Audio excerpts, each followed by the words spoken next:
ஓம் மகா கணபதியே நமக. குரு வாழ்க, குருவே சரணம். ஆன்மீக அன்பர்கள் அனைவருக்கும் இனிய வணக்கங்கள். நம்ம இந்த வீடியோ மூலியமாக 2024ஆம் ஆண்டிற்கான மாசி மாத ராசி பலன்களை பார்க்க இருக்கிறோம். குறிப்பாக இந்த வீடியோவானது பார்த்தீங்க அப்படின்னாக்கா ரிஷபராசிக்கான வீடியோ. இந்த ரிஷபராசிக்காரர்களுக்கு மாசி மாத கிரகநிலை ஆராயத்துக்கு முன்பாக எல்லா நபர்களுக்கும் மாசி மாதம் தை மாதன்றது மாதிரி பலன்கள் சொல்லிட்டு வந்துட்டீங்க சார். எங்களுக்கு எப்போ மாசி மாதம் தொடங்குது, எப்போ மாசி மாதம் முடிவடையுது அப்படின்றது எங்களுக்கு தெரிய மாட்டேன்றது. அதனால் ஆங்கில தேதிக்கு எந்த தேதியிலேருந்து எந்த தேதின்றதை கொஞ்சம் மென்ஷன் பண்ணிங்கன்னா எங்களுக்கு தெளிவாக இருக்கும் அப்படின்னு கேட்கக்கூடிய நபர்களுக்காக தெளிவாக சொல்ல வரேங்க. இந்த மாசி மாத கிரகநிலையானது வருகின்ற பிப்ரவரி மாதம் 13ஆம் தேதியிலிருந்து மார்ச் மாதம் 13ஆம் தேதி காலகட்டம் வரலும் இடைப்பட்ட காலகட்டங்கள் மாசி மாத கிரகநிலைகள் அப்படின்றீங்க. அதாவது குறிப்பாக சொல்ல வர பாருங்க, பிப்ரவரி மாதம் 13ஆம் தேதியிலிருந்து மார்ச் மாதம் 13ஆம் தேதி இந்த இடைப்பட்ட காலகட்டங்கள் மாசி மாத கிரகநிலைகள் நடைவுகள். இந்த மார்ச் 13லேருந்து பிப்ரவரி 13லேருந்து மார்ச் 13க்குள்ளார என்ன நிகழ்வுகள் நடக்க போகுது அப்படின்றதான் இந்த ரிஷபராசிக்கான முழுமையான தொகுப்புகளாக இந்த வீடியோவில் கொடுக்க இருக்கேன். அதில் முதலாவதாக பார்த்தீங்கன்னாக்கா உங்களோட ராசிநாதன் சொல்லக்கூடிய கிரகமானது ராசிக்கு 9ஆம் இடத்துல வீற்றிருக்கிறார். இந்த மாதத்தின் தொடக்கத்தில் சனி பகவானோட வீட்டில் உட்காந்து அந்த சனி பகவானும் ஆட்சி பலம் பெற்று உட்காந்துருக்கனால இந்த மாத காலகட்டம் உங்களுக்கு ஒரு வலிமை பொருந்திய ஒரு மாத காலகட்டம் தான் சொல்லணுன்றீங்க. காரணம் என்னன்னாக்கா எப்பொழுதுமே ஒரு ராசிநாதன் 6, 8, 12 மறையாமல் இருக்கும் காலகட்டத்தில் அந்த ராசிநாதன் வலிமை பெற்ற ஒரு ஜாதகம்ன்றீங்க. அப்போ உங்களோட ராசிநாதன் சொல்லக்கூடிய சுக்கிர பகவான் ராசிக்கு 9ஆம் இடத்தில் மலாவிய யோகத்தில் உட்காந்துருக்கக்கூடிய இந்த மாத காலகட்டத்தில் நீங்கள் எது செய்தாலும் தொட்டதெல்லாம் தொடங்கக்கூடிய காலகட்டமாகவும் நினைச்சதெல்லாம் சாதனை பண்ணக்கூடிய ஒரு மாதமாகவும் இந்த மாதம் இருந்துட்டு கொண்டிருக்கீங்க. ஏன் என்ன காரணம் அப்படின்னு பார்த்தீங்கன்னாக்கா அவங்களோட ராசிநாதன் வருகின்ற மாசி மாதம் 24ஆம் தேதி வரலுமே அங்கே தான் இருக்கிறார். அதாவது குறிப்பாக சொல்லப்போனால் மார்ச் மாதம் 7ஆம் தேதி வரலுங்க. அதாவது பிப்ரவரி மாதம் 13ஆம் தேதியிலிருந்து மார்ச் மாதம் 7ஆம் தேதி காலகட்டம் வரலுமே உங்கள் ராசிக்கு 9ஆம் இடத்துல இருக்கிறார். அதுக்கு பிறகு பார்த்தீங்கன்னா கும்பராசிக்கு பயிற்சி ஆகிறார். அப்போ கும்பராசிக்கு பயிற்சி ஆனாலும் 10ஆம் இடம் தான் வருது. எங்கே சுற்றி இருந்தாலும் இந்த மாத காலகட்டம் வரலுமே உங்கள் ராசிநாதன் மிகப்பெரிய ஒரு வலிமை பெற்றக்கூடிய ஒரு கிரகமாக இருக்கிறதுனால மலாவிய யோகங்கள் செயல்படுறதுனால அலியா சொத்துகள், வீடுமனை வாசல் வாங்குவது, வீடுமனை வாசல் கட்டுவது, குடிபெயர்றது, குலதெய்வத்துக்கு செய்ய வேண்டிய சடங்கு செய்யறதுக்கு இந்த மாத காலகட்டம் ஒரு உன்னதமான ஒரு காலகட்டமாக இருந்துட்டு இருக்கிறத பார்க்க முடியுதுங்க. அதே வேளையில் பார்த்தீங்கன்னாக்கா இந்த மாதத்தின் தொடக்கத்தில் உங்களோட ராசிக்கு 10ஆம் இடத்துல பார்த்தீங்கன்னா சனி பகவான் ஆட்சி பலம் பெற்று உட்காந்துருக்கார். 9, 10ஆம் அதிபதிகள் ஒரு இடத்துல சேர்ந்தாலோ பார்த்தாலோ பரிவர்த்தனையானாலோ அது தர்ம கர்ம ராஜயோகம்ன்றீங்க. அப்போ லக்னாதிபதி 9ஆம் இடத்துலையும் 10ஆம் அதிபதி 10ஆம் இடத்துலையும் ஆட்சி பலம் பெறக்கூடிய காலகட்டத்தில் தொழில் மூலியமாக லாபங்களும் தொழில் அபிவிருத்திகளும் தொழில் வளர்ச்சிகளும் பெறக்கூடிய மாதமாக இந்த மாதம் இருந்துட்டு இருக்கு. அது மட்டும் போதான்னு உங்களோட ராசிக்கு 7ஆம் அதிபதி உச்சபலம் பெற்றாருங்க. அதுவும் உங்கள் ராசிநாதனோடு சேர்ந்து உச்சபலம் பெற்று உட்காந்துருக்கார். அப்போ 7ஆம் அதிபதினு சொல்லக்கூடிய செவ்வாய் பகவான் உச்சபலம் பெறதுனாலேயே உங்களுக்கு 100க்கு ஒரு 80% மிகப்பெரிய ஒரு வலு பெறக்கூடிய காலகட்டம் இருக்குதுங்க. அப்போ இந்த ரிஷபராசிக்காரர்களுக்கு கணவனாக இருந்தால் மனைவியாலையும் மனைவியாக இருந்தால் கணவனாலையும் இந்த மாத காலகட்டங்கள் அதிர்ஷ்ட காத்துகள் அடிக்கக்கூடிய காலகட்டம்னு சொல்லலாம். ஏன்னா உங்களுக்கு ராசிக்கு 7ஆம் அதிபதி உச்சமலக்கூடிய இந்த ஒரு மாத காலகட்டத்தில் உங்களோட தொழில் வளர்ச்சிகள் அமோகமாக இருக்கும். தொழில் மேன்மைகள் பெறக்கூடிய காலகட்டம் உருவாகும். குடும்ப உறவுகளில் ஒரு இணக்கமான சூழல்கள் ஏற்படக்கூடிய காலகட்டம் உருவாகும். மன நிம்மதி மன சந்தோஷத்துக்கான ஒரு காலகட்டங்கள் இருக்குதுங்க. அப்போ 7ஆம் அதிபதி உச்சமல பெறதுனால வெகு நாட்டில் எனக்கு திருமணமே ஆகலையே, திருமணம் நடக்குமா அப்படின்னு காத்திருக்கக்கூடிய நபர்களுக்கு இந்த மாத காலகட்டம் திருமணத்துக்கான ஒரு உகந்த காலகட்டம் இந்த மாத காலகட்டம் இருக்குதுங்க. உங்களை விட பார்த்தீங்கன்னாக்கா வசதியிலையும் அந்தஸ்து கௌரவத்தையும் புகழ்லையும் அதிகமாக இருக்கக்கூடிய உங்களோட ஒரு துணைவியார் அமையறதுக்கான வாய்ப்புகள் வலுவாக இருந்துட்டு இருக்கிறத பார்க்க முடியுது.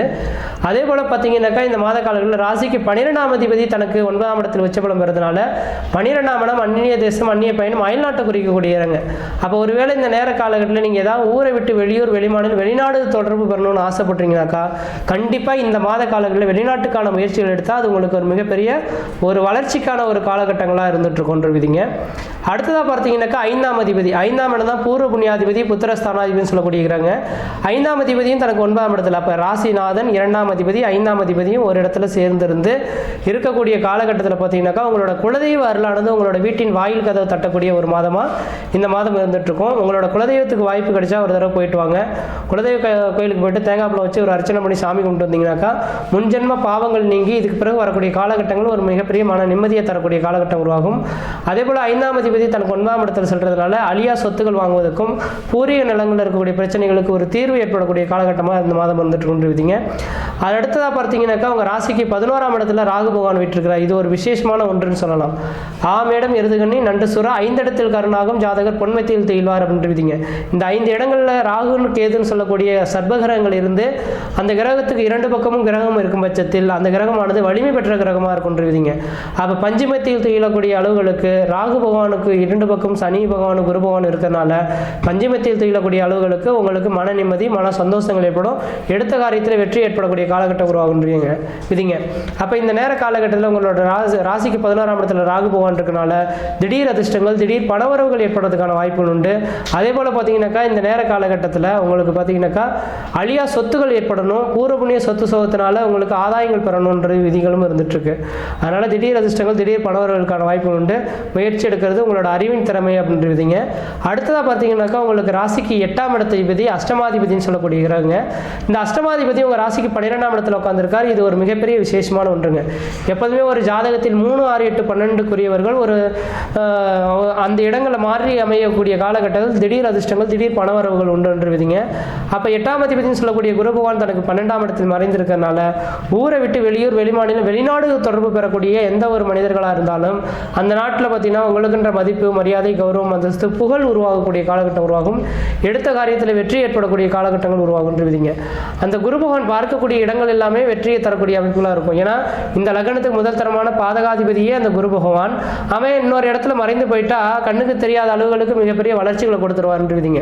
அப்போ இந்த ரிஷபராசிக்காரர்களுக்கு 12ஆம் இடத்துல குரு பகவான் என்று உங்கள் ராசிக்கு பார்த்தீங்கன்னா 4ஆம் இடத்தை குரு பகவான் பார்க்கறனால வீடுமனை வாசல் 4ஆம் இடமான தாயார் உடல்நிலை வீடுமனை வாசல் உங்களோட எண்ண அலைகளை தூண்டக்கூடிய இடங்கள் இது எல்லாமேங்க. அப்போ இந்த நேரத்தில் அழியா சொத்துக்கள் வாங்கலாம், வீடுமனை வாசலுக்கு வாங்கி கட்டலாம். தாயார் உடல்நிலை பிரச்சனை இருக்குனாக்கா அது இந்த நேரத்தில் தீர்வுக்கு வரக்கூடிய காலகட்டங்கள் உருவாகும். 6ஆம் இடத்தை குரு பகவான் பார்க்கறனால இந்த நேர காலகட்டத்தில் அழியா சொத்துக்கள் ஏற்படுறது, எதிரிகளை வெல்லக்கூடிய காலகட்டங்கள் உருவாகுறது, சொந்த பந்தத்தினால ஒரு மன நிம்மதி மன சந்தோஷங்கள் பெறக்கூடிய காலகட்டம் உருவாகுது.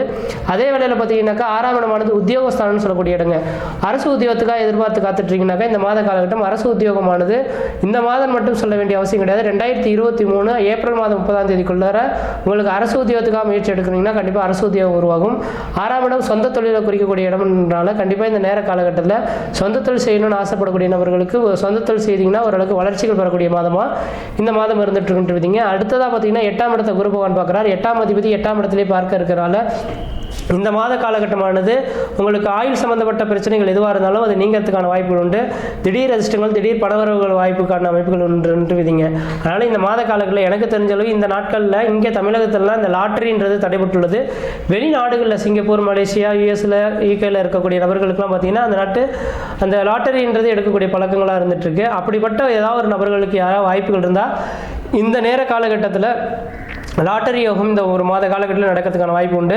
இந்த ரிஷபராசிக்காரர்களுக்கு லாட்டரி யோகம் இருக்குது அப்படின்றதுனால எல்லாருமே லாட்டரி எடுங்கன்னு நான் சொல்ல வரல. கண்டிப்பாக இதுக்கும் உங்களோட சுய ஜாதகத்தும் பொருத்தம் இருந்தால் மட்டும்தான் ஒத்து வரும். அதனால் நீங்கள் உங்களோட சுய ஜாதகத்தை ஒரு தடவை இப்போ செக் பண்ணி பார்த்துக்கணுங்க. இப்போ 2 8ஆம் அதிபதிகள் இன்னைக்கு எப்படி தொடர்பு பெறாங்களோ அதே போல் உங்களோட சுய ஜாதகத்திலும் 2 8ஆம் அதிபதி தசைகளும் புத்திகளும் நடைபெற்றிருந்தாக்கா கண்டிப்பாக உங்களுக்கு அந்த லாட்டரி யோகம் கன்ஃபார்ம்டுன்னு சொல்லலாம்.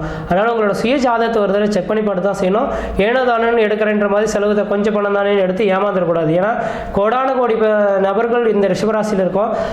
எல்லா விதிகளுக்கும் இது ஒத்து வருமா? இது கோச்சார ரீதியான கிரக நிலைன்றது ஒரு 35% தான். உங்களோட சுய ஜாதகம் தான் மீதமுள்ள 65%. அதனால் நான் சொல்லக்கூடிய கருத்துக்கள் எல்லாமே 100க்கு 100 உங்கள் ஜாதகத்தில் நடைபெறதுக்கான வாய்ப்புகள் இருக்குன்னு எடுத்துக்கொள்ளக்கூடாது. 35% நடக்கிறதுக்கான வாய்ப்புகள் உண்டு. உங்களோட சுய ஜாதகத்தை மட்டும் தெளிவாக செக் பண்ணி பார்த்தீங்கன்னாக்கா அதில் வலுவு இருந்ததுனாக்கா இது 100க்கு 100 செயல்படும். அதனால் உங்களோட சுய ஜாதகத்தை மட்டும் ஒரு தடவை செக் பண்ணி பார்த்துக்குங்க. இந்த மாத காலகட்டம் உங்களுக்கு ஓரளவுக்கு வளர்ச்சி நேர்ந்த ஒரு காலகட்டமாக இருந்துட்டு கொண்டு விதிங்க. மற்ற விதத்தில் உங்களுக்கு எந்த விதத்தையும் தோஷங்கள் பாதிப்பு கிடையாது. சிறப்பாக இருப்பீங்க, ஆயுள் தீர்க்கமாக இருப்பீங்க. நன்றி, வணக்கம்.